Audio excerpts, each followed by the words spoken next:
when realtors would articulate the reason to pay a buyer's agent, they would use the word incentive. And this was done in the open forum. They used to say to sellers, they still do.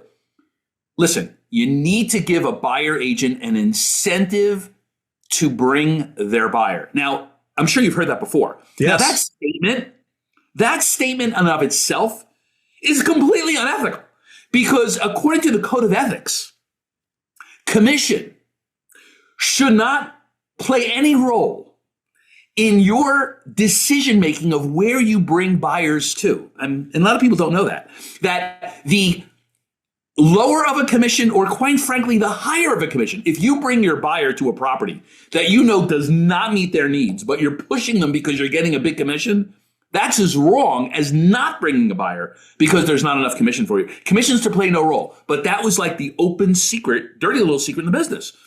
And that whole narrative, Tim, was actually created during a time when there was no internet. I mean, the commission structure was created when they were doing commission agreements with chisels and stone tablets.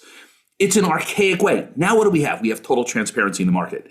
Yet with all that transparency in the market, you still had this saying to sellers, well, if you don't offer commission, buyers won't come, agents won't bring buyers. But wait a minute.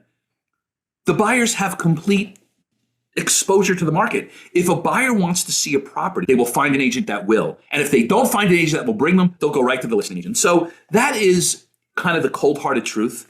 And I know that there's a lot of agents that are still beating the drum to sellers saying, if you don't do it, something bad is going to happen. You're not going to get exposure. You're not going to get the most money.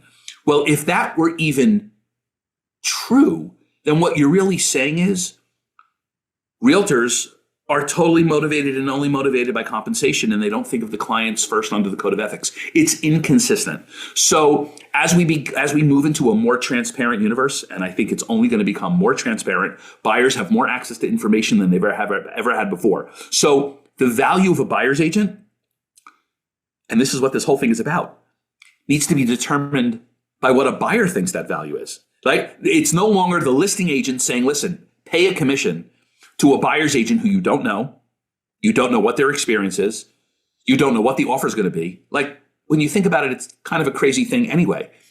And we don't need to go through the history lesson of how it became that way. But what's the good news? That if you're a great buyer's agent and you think you're a great buyer's agent, then you've got to sell that to the very person who you're representing and who you're going to work for. And I've heard agents say to me, I'm a great buyer's agent, but nobody's going to pay me a commission.